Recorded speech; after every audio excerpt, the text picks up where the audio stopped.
Great. Thank you for coming out tonight. I'm Eric Fiedler. I'm the city engineer for Portsmouth. We have several staff here to support this kind of presentation.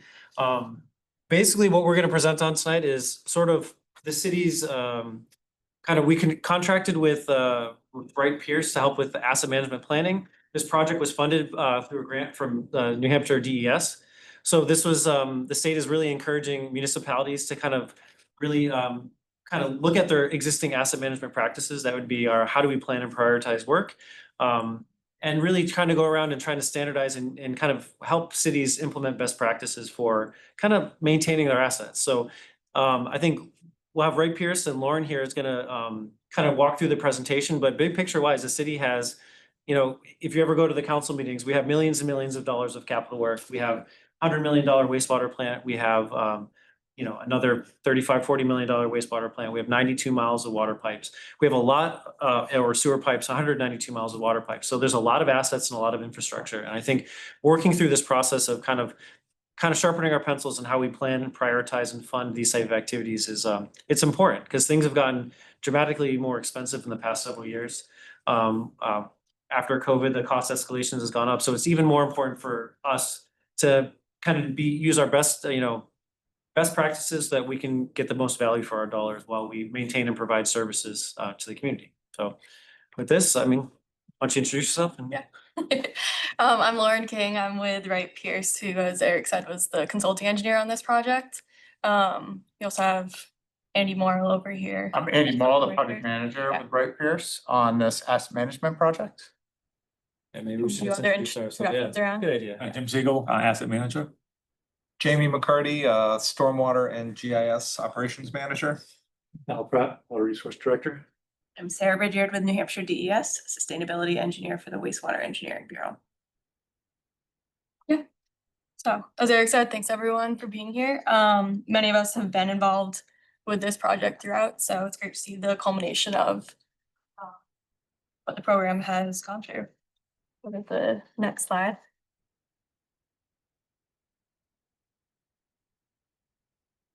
You guys want a copy? Oh, that's great.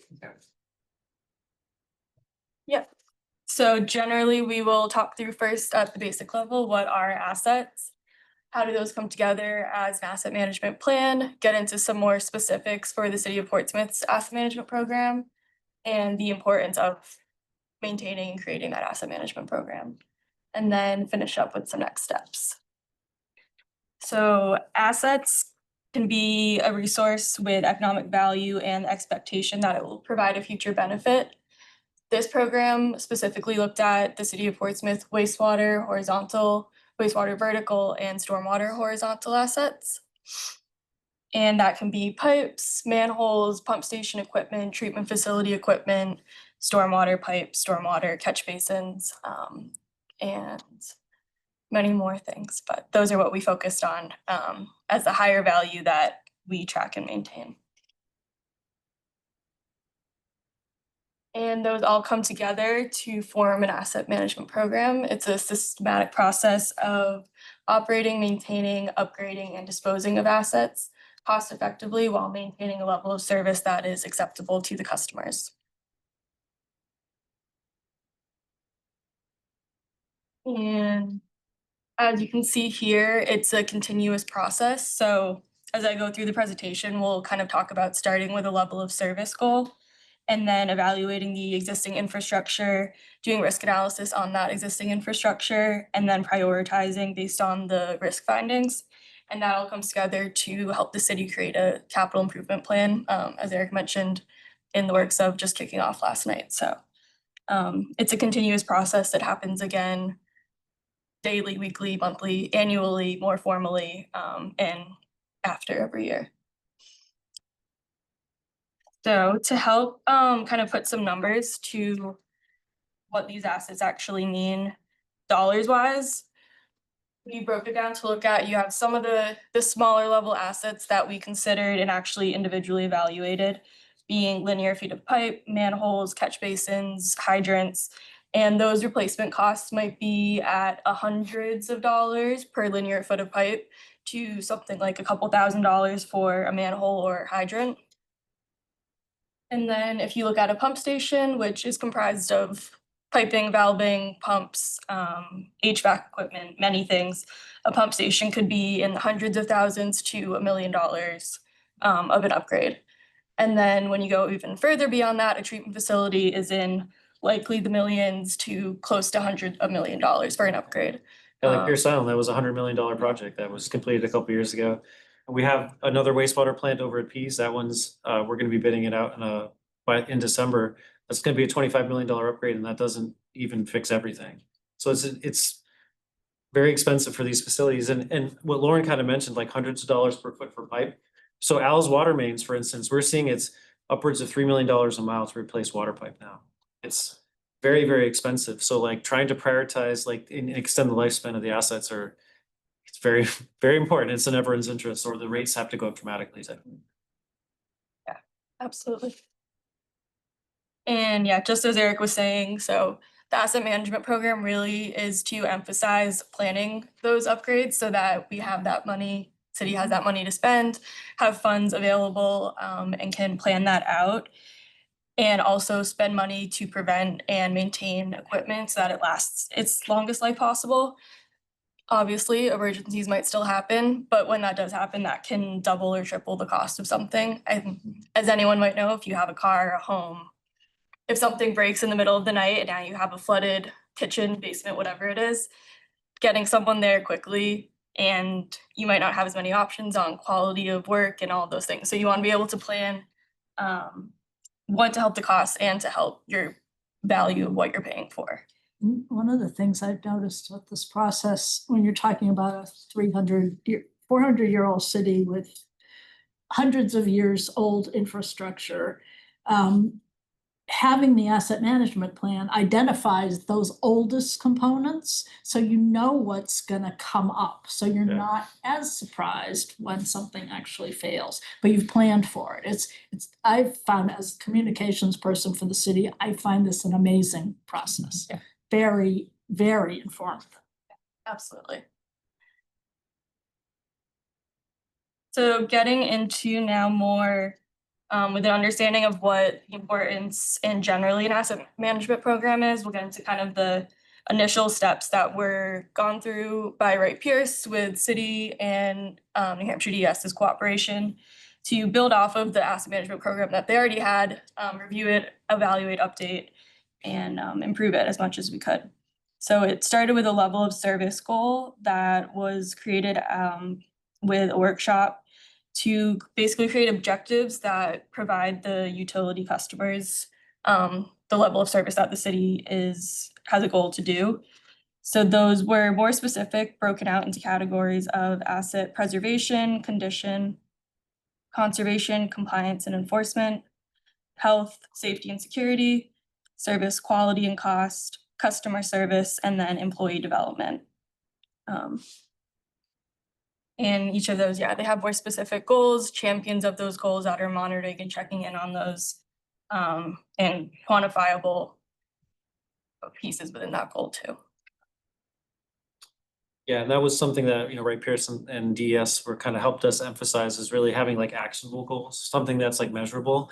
Not to say like, oh, we want to be better. It's more like, oh, we want to do X amount of preventative maintenance, or we need to do certain activities, so that you can go and say, yeah, we completed the activity or not. So I think it was helpful to have them kind of lead us through that process of, we had more soft targets, and I think having little measurable actions and activities was very helpful to kind of identify for our staff. And it's something we kind of did, but it gave us a little bit more specificity associated with that. And I think that even just having our crews and our leads kind of think through those processes and say, yeah, these are the things that we can do,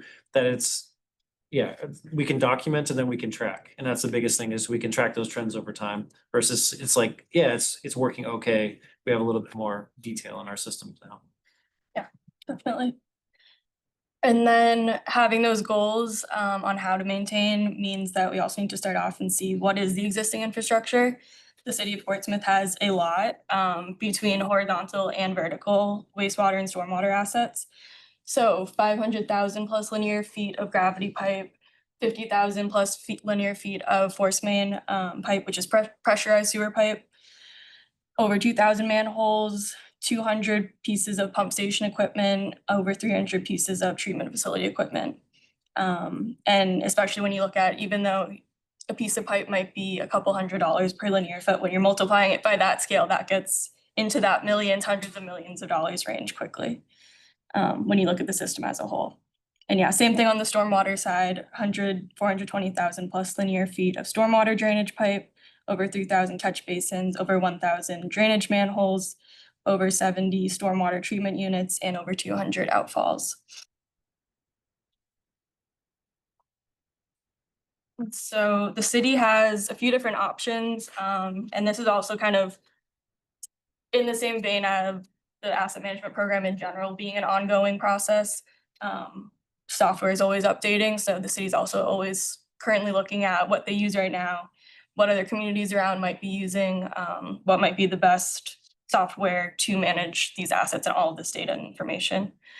So one example for now is the ViewWorks software, which is mostly used for horizontal assets, so. Can you that- define what's horizontal versus vertical? Yeah, We so- talk a lot of acronyms. So the horizontal assets would be any piping, manholes, basically stuff underground mostly that we don't see. That's what is usually considered horizontal asset. So it's all of the buried infrastructure. And actually, if we go to the next slide, I think it should have, kind of hard to see on this scale, but these are the GIS maps that integrate all of that data of the horizontal assets, to give a visual of the expanse throughout the city where they're located, and eventually tie some of this asset condition and information to it. Yeah, and that's where the staff like Jamie and Jim Siegel and folks like that, I mean, they manage massive databases and stuff where we have all of our infrastructure like in these spatial things, so we can have a nice visual representation, like having an ability to have like, it's not just a dot, it's a dot that has all these other attribute fields where it's like, oh, what's it made out of? Well, how old is it? Those type of things. And it's nice to have those type of systems in place so that if someone's in the field, they're like, oh, what is this? I need to know some more information. We can have a good repository of all that information. And I think going through the process, right, Pierce identified, places where we can get even better at that, which it could be condition data or even better integrations with the software systems that we have. Definitely. And then JobPal is an example here of another software that the city can use and has used for managing their vertical assets.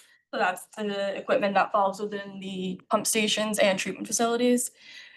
Those are a lot higher value things also in general. So it's pumps, clarifiers, a lot more motor driven things. So that also means more chance for things to go wrong. If something has more mechanical components and electrical components compared to a pipe or a manhole. So there's also tracking software here.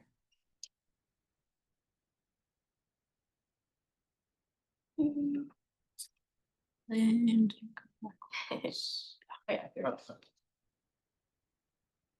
So after we worked with the city to gather all of that data on the existing infrastructure, we tabulated it into a bunch of big Excel sheets and could start working on the actual risk analysis of each of those assets.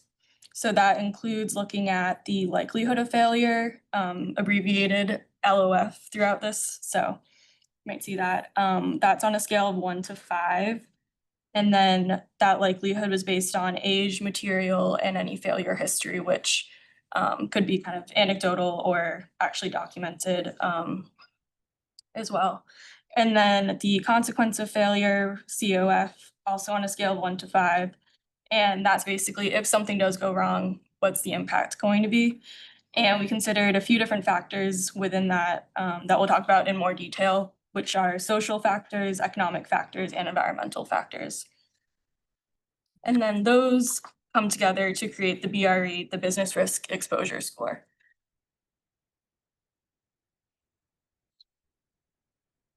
And I'll go through a quick example later in the slides as well to kind of show you how we actually did that for one of the real assets within the city of Portsmouth. Yeah, and a lot of these, so Lauren and Ray Pierce, we sat down with various internal staff and all to see like, what are the actual like impacts? So like every community does these a little bit differently. The Portsmouth is a little bit challenging in terms of like environmental impact, because like I think 23% of the total area is wetlands.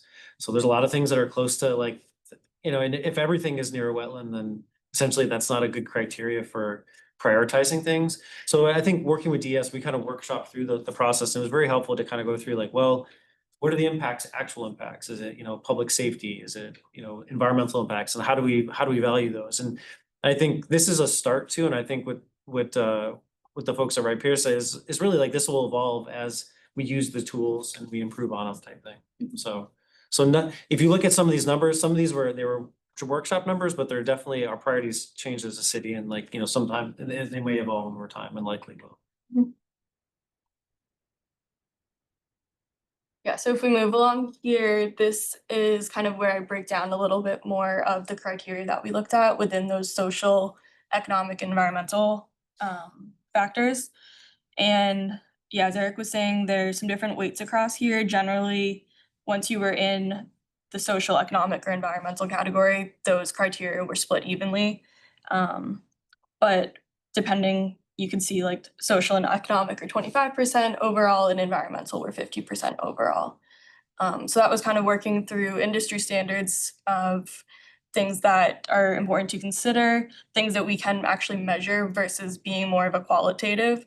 Because it's great, you know, to be able to go look at a pipe and have myself, let's say Lauren, look at a manhole and do an assessment. And luckily there are standards that you can do those assessments against, but that's a little bit more qualitative sometimes versus knowing, okay, the age of the pipe, the material of the pipe, did the thickness of the pipe go down, or things like that. So trying to make those factors and criteria as quantitative, not qualitative as much as possible. And that's where too, some of those will be a continuous process of what criteria are the best and most consistent to evaluate and score, to be the most helpful for the program. So, And some of them are not perfect proxies, right? It's sometimes you have to use the data that's available. It's like, you know, it's is the public safety based on population, you know, is there population density? We're trying to pick like the best proxies for it. And sometimes it's like the data, this is what we have, and we think this is maybe a useful proxy for a consequence of failure or something like that. So if there's any questions about why certain things are done, it's a little bit of a challenge to suss out exactly the accurate impacts. yeah, so these are the specific ones for horizontal wastewater assets that we used. If we go to the next slide, we'll look at the ones that we used for horizontal wastewater of force mains, which is again is the pressurized sewer pipe. Yeah. And in this case, it's pretty similar. There was a few criteria that dropped off here because it's a more specific asset. But pretty similar items here.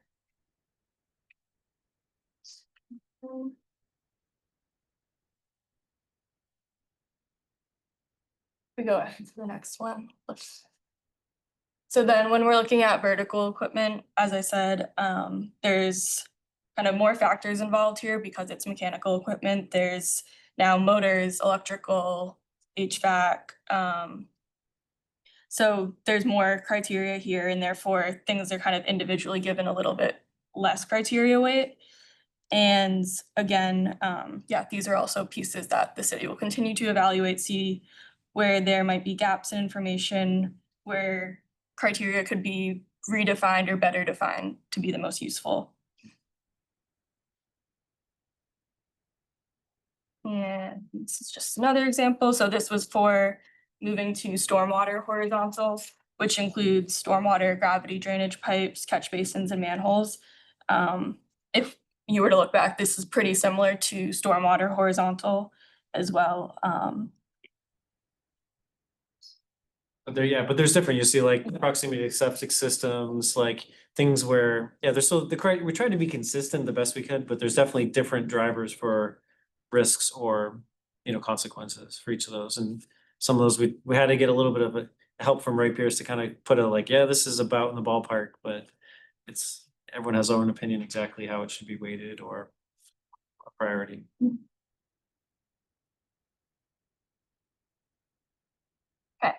Now this is the fun part. Once we have all that information, all of the scores we're in, now you get to actually see where is the risk falling, where can the city plan where they're already doing really well, where can they improve? Are there certain types of assets, certain geographic areas? Where does the money need to go, basically, to get the best value out of that money? So we separated things into 5 different letter grades, basically, A being most critical, and then going down to some places where it's more of a monitor situation, and also maybe a case where one certain asset in an area was in pretty bad condition, but if you're gonna dig up this street, let's redo all of it and get it all to a better place while we're there. So.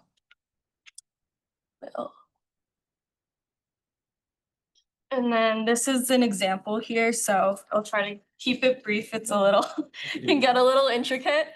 But this is a real example. It's asset ID 1660 out of the gravity sewer pipe in Portsmouth. So this is where we looked at the asset life consumed, and this initial inventory was done back in 2023, so I know it's 2025, but that's when the score was attributed, so we'll stick with that for now. And that gave it an asset life consumed score of 2 by looking at compared to the install year of 1983. And then that ended up getting multiplied by the weight of 25%, and that gives you the LOF score of 0.5. And then asset condition, in this case, is a good example. So the condition, we didn't get a chance, and there wasn't enough historical record of maybe inspections yet on that specific section of gravity sewer pipe. So if it's unknown, we gave it the worst score being 5. So in every case here throughout this whole asset management program, if something was unknown, we went conservative and said, let's assume it's the worst case scenario. So that ended up getting a score of 5 at a 50% weight. That was an LOF score of 2.5 overall.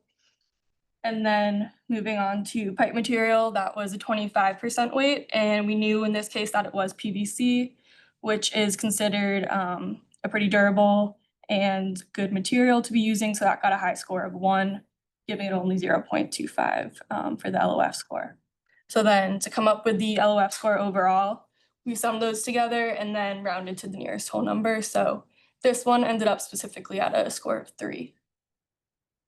And I think something to note on this is these unknown, and that was a pretty consistent observation from Wright Pearson and such when they were looking through our data, is that the city, we're working on improving our linkages between where we do our condition assessments and getting them into our database system type things. And really improving on places where our guys have inspected them, but they haven't documented it. So I think really getting a good understanding of what the condition assessment is of a lot of the structures like manholes, catch basins, things like that. And then emphasizing we've been pretty good about doing CCTV inspections. Those have gotten in pretty well, but continuing to improve that kind of documentation of what is the most recent condition.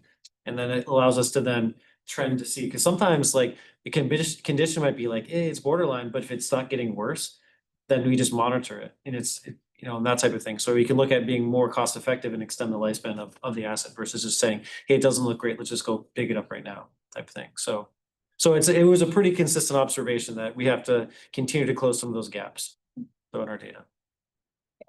Exactly. So that was the likelihood. So looking at how likely is it to fail based on the information we have and the criteria that we came up with to decide that. And then the next step was to come up with the COF score, and that's looking at the consequence if it does fail. And I won't talk through every single one of these, but as you can see, they are broken out in the different weights of 8.33%, 6.25%, 16.66%.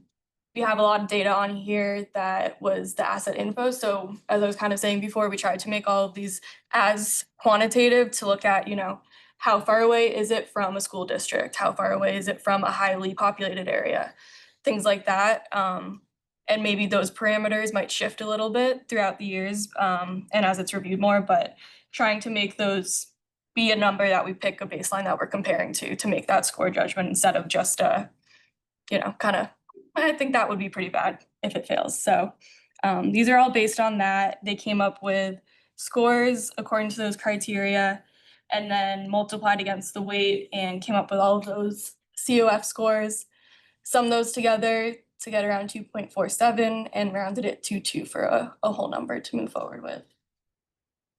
Yeah, like, for instance, this is lower priority, so it's like, oh, are we gonna look at, all things being equal, like, if this pipe is failing next to a hospital, or this pipe is failing and it only serves one house, you're like, well, unfortunately, we have to go, it might be not to that person's benefit, but if it's feeding a hospital or something, like, it has to be prioritized, so it's like, there's a lot of these, all things being equal, we have to make some kind of like data-driven decision. So it can't just be like shooting from the hip. Who we help or where we provide these like asset fixes.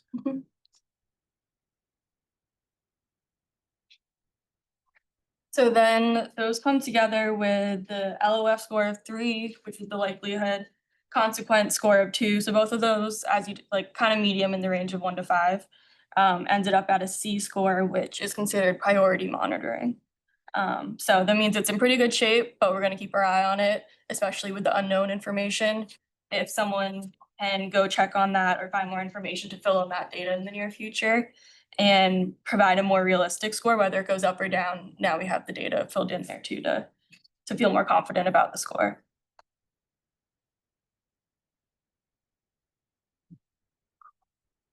So as I was saying, that was one example of a calculation that we did for one asset.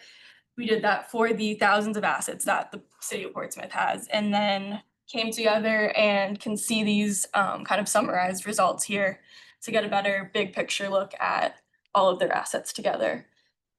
So looking at horizontal wastewater, again, that was basically buried stuff that we really don't see on a day-to-day. That's piping, manholes, all of that. So it's pretty good there. We see a lot that's just in monitor or opportunistic repair replacement, and then the vast majority just in priority monitoring. So a lot of that probably does fall within 2 of assuming conservative conditions and could go better as we have more information. Or if not, now we have the plan to prioritize those, so. And just an interesting note on this too, so the pressurized main is like 10%.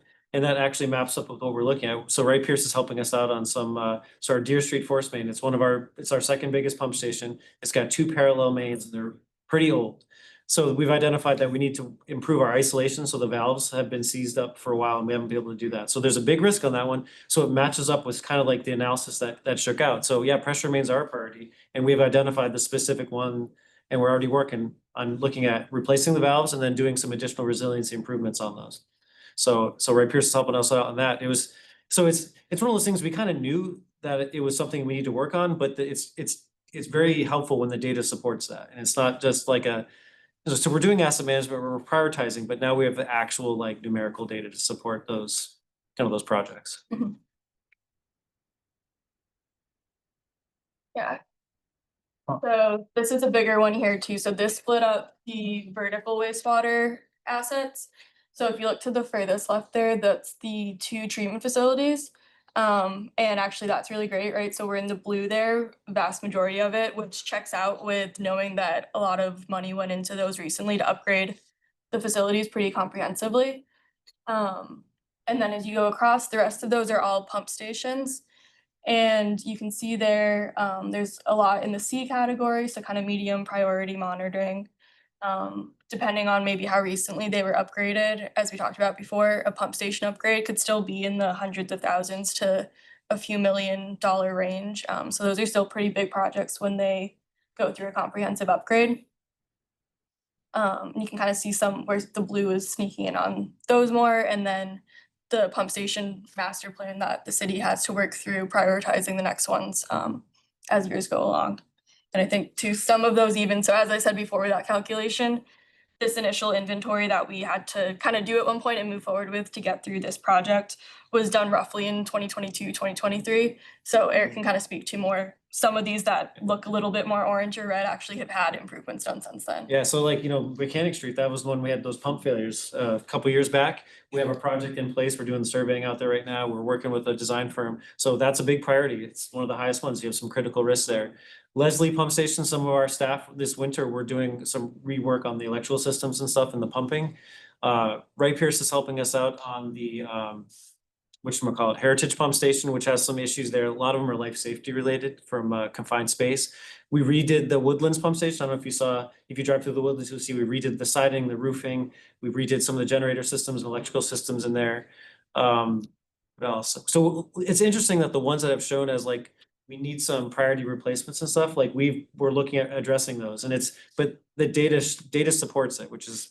Yeah. It's That you- excellent. So, yeah. and that's when you do these big analyses, you're like, well, is it actually matching reality or is it something that's doesn't match with what we're actually seeing in the field and it does, which is very nice.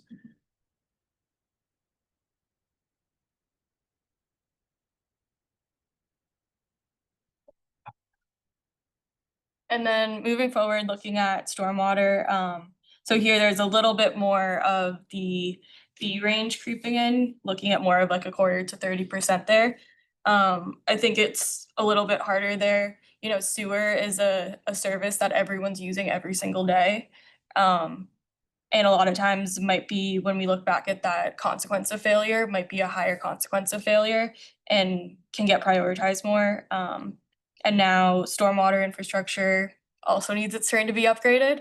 So I think the city's already looking at that, has plans in place. And also that piece of opportunistic repair, if there's sewer work being done, stormwater and drainage work will come along with that as well in the same area. Yeah, and it's interesting, right? So there's been some discussions in the city about creating a stormwater enterprise fund, because really right now, stormwater is funded from general funds, so tax revenues as well as water or wastewater enterprise fund revenues, so fees. But the reality is because it's not its own entity in itself, it's kind of like not a second-class citizen, but there's 80 miles of large diameter pipe. A lot of the stormwater pipe is essentially a 25-year asset. It's corrugated metal pipe. It doesn't last that long. So we're seeing like it's reflected in the data that there's a lot more priority that the city needs to focus on that. We're doing a project in Elwyn Road right now because if you drive down it, you can see patch. We've had sinkhole. That pipe has been failing. We're going to do the construction in the springtime. We have a contractor ready to go, but it shows that there's a real need to kind of put a sharper look at the stormwater infrastructure. And I think Jamie has been kind of taking the lead on doing some analyses on the enterprise fund development and also tracking and prioritizing projects. So it's now just to kind of work on that delivery phase of working through these like known backlog of problem areas.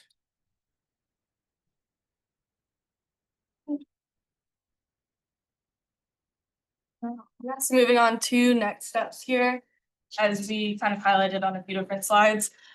A big piece is just continuing to document those condition inspections of assets, and as any projects are completed, that those asset information pieces are updated in the system, and kind of turning that into an ongoing workflow that the city has in place. Some of that too is providing training to staff members, so they'll be maintaining these big data sets of, as I was saying, thousands plus assets, which means millions of dollars, and coordinating that between many different places that data lives. So you might have photos, you might have a hand report, you might have it now in Excel, and then you want to turn it into that visual representation in GIS.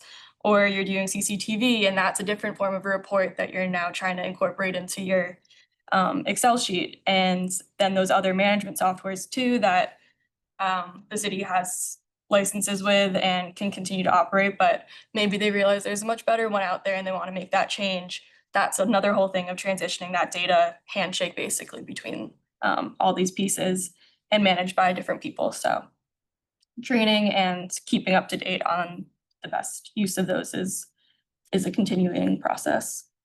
As well as, yeah, just again, auditing those data sets biannually, probably happening a little bit more frequently intermittently, but at least annually doing a good overall check of the status of these and using it to do the capital improvement plan for the city overall. That's a big push with Jamie and Jim is really that like data management. It's like, it's really easy to finish a project and be like, oh, we're on the next project, but getting all that data in, like all the new pipes, all the new information, it's a massive time suck, and it's hard to get it sometimes, because think about it, sometimes it's a private developer where they're putting up something new and they put in some pipe in the city's right of way. Getting a lot of that as-built information in is a challenge sometimes, and it comes late usually. So and then I think what I mentioned earlier is what Bright Pierce helped us look at is really that condition assessment and really prioritizing, managing that. And I think that's This past year, I don't know if you guys saw us, we called him Sidewalk Sam, but he was, we've had a good luck with interns. He walked every mile of sidewalk throughout the city, kind of helped us do, making sure that our data was up to date. He did some condition information and condition assessments, identified places that were maybe safety risks and things like that. I think that was so successful that with some of these data gaps, things like looking at condition or looking at some of our inventory from the stormwater and the sewer side, we're looking at maybe that would be helpful to have some intern support to help kind of close some of those data gaps. And, obviously we don't want to have interns do everything, but it's pretty helpful to have them do it and get a little bit of flavor of it, Mhm. of kind of like what it takes. It's not, municipal engineering it is very glamorous, mostly. But it's necessary, and it's like, if we don't really know what the stuff is in the ground, it's, a lot of times we're working on fixing a problem or something, but it's doing those assessments it's helpful to get some support on those. And then the other thing that was noted when some of our internal staff was reviewing this is that, the city, this was stormwater and wastewater assets, so we also have water. Al has 192 miles of pipe, multiple water plants, multiple wells. And I think the goal for the city is to kind of extend this over to the rest of our assets that we have. This was a good start to help us kind of focus on how do we prioritize things in our risk and criticality processes. But it's again, we have a whole other line that we need to continue extending this to. Okay. Absolutely.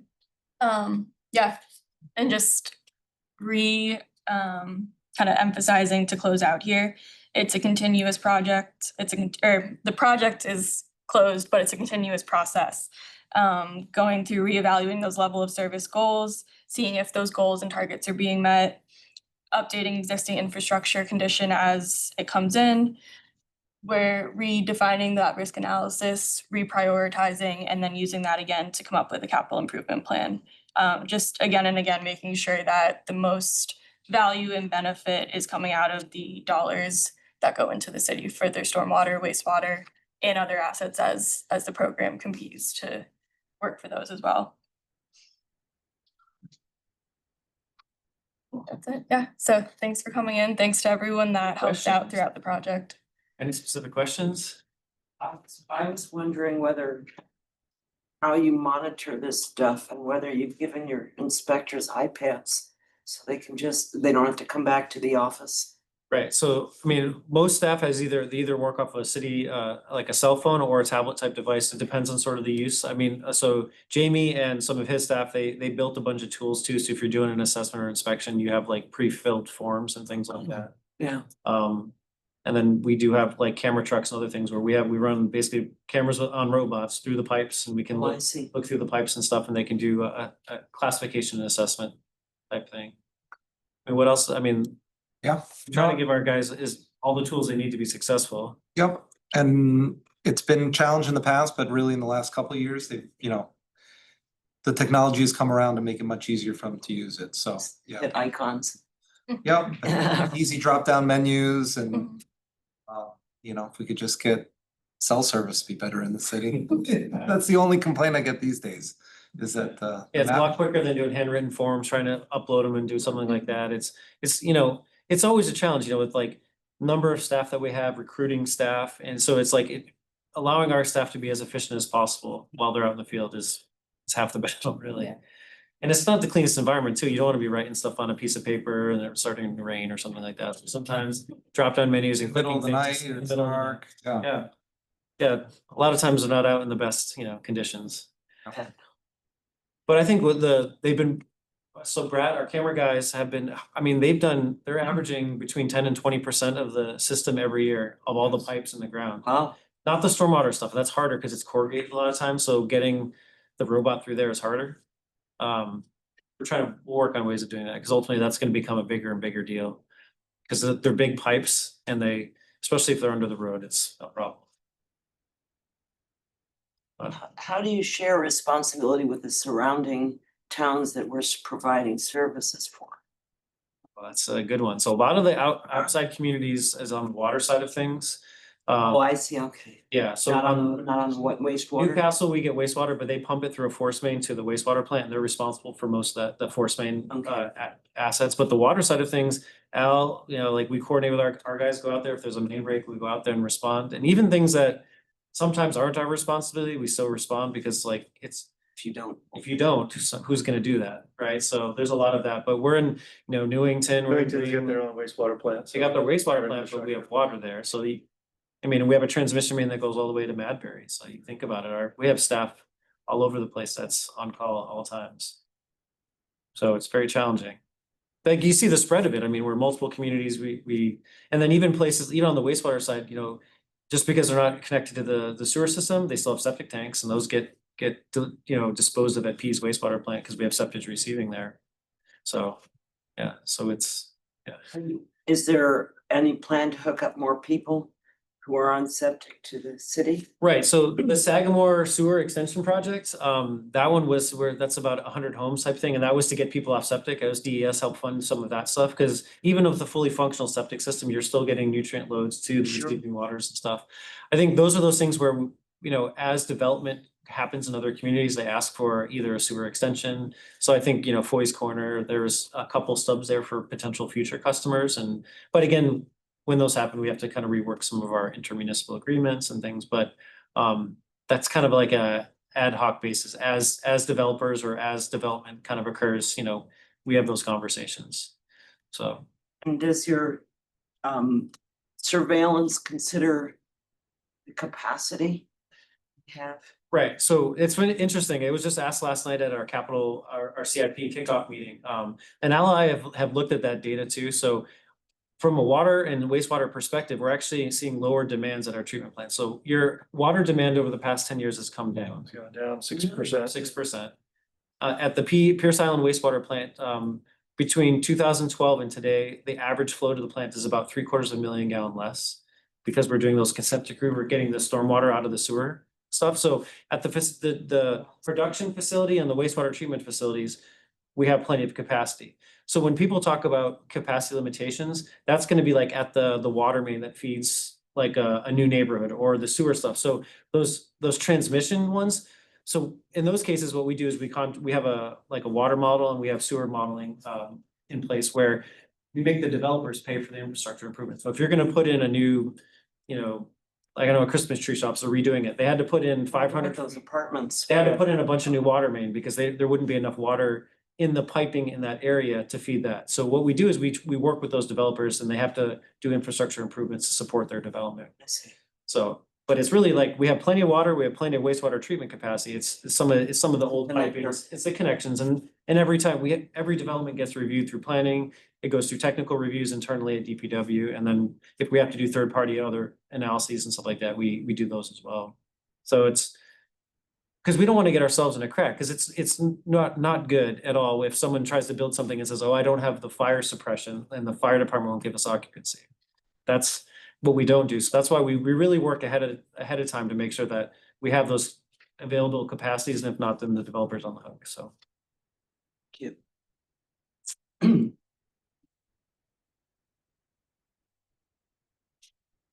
So. Any other question? Nobody online? Well, I'm glad you guys came out. We appreciate some people Thank to you. come out and rather than have us talk to ourselves, but. We took the tour of the sewer plant when it opened. That was fascinating. Did you get to the one, we did one earlier this year, we did kind of a A reprise? yeah, just, you know, cause like people haven't been there for a while. But we'll probably have some ones over at Pease at some point, we're Oh, doing, cool. we're bidding the project in December, so there'll be some construction, so probably in a couple of years we'll have. You know, but we do tours periodically, if there's ever a request that someone wants to get in or have a group of people that wants to come in. We love to run you around and show you all the cool stuff that we do. I'll share a little anecdote. There's a man named Steve Miller who works for the recreation department. And he does walking tours, and he went by an old pumping station that's near the park and ride. Yeah, oh, Sherburne State, the water one? Yeah, and he Yeah. said it's his fantasy if he wins the lottery to turn that old pumping station into like a picnic gazebo. Oh, You yeah. know, because it's such a beautiful old Victorian building and it's just Take it. falling to ruin. And I really Yeah. want him to bailiwick, but and I'm sure it's not going into the capital improvement plan, but it is one man's dream. It's a neat building, and our director, Peter Rice, says that same He thing. wants to keep it too. Yeah. Yeah. It's in such rough shape. The problem sometimes is you start digging into old buildings and Yeah. their paints work great, but they last forever. Insulation products and other things like that. Tend to persist. Asbestos and lead. Yeah. Yeah, PCBs, good stuff. But that's the reality is that those things, it becomes like, we have to balance like what's the best Yeah. interest cost for the city. That's a wish list of some wealthy donor. But that's in the well protection area, so we have some wells over in that area as well too, so Right. so those are We need to do something with that building, so before it falls down. start taking donations, that'd be great. Yeah, cause a lot of the, the community is like kind of built out that kind of pump track and some of the BMX biking stuff next to the skate park there, so there's a lot of people around there, so it's. But don't you have a fence? There's a fence around There's it. a fence around it. So yeah, that's, Around the Sherburne one, Yeah. further down, yeah. okay, around the building, yeah. It looked like it was put up after the graffiti artist. Yes, They it can have was. Oh, yeah. But those, I mean, we're balancing costs, right? There's so many things to fund and, and then once you put it in the ground, it continuously ages, right? So when we're looking at those criteria, like, just because you put it in today, I mean, the Pierce Island plant, we have to replace parts, like, they've been running 24/7 for 5 years. Al's brand new water plant is 14 years old now, so like, some of the electronics are aged out, you can't buy replacement parts for that, so you have to replace them. Pumps start to age out, so it never really ends. Cool. Well, thank you for coming. Thanks, everyone. Thank you.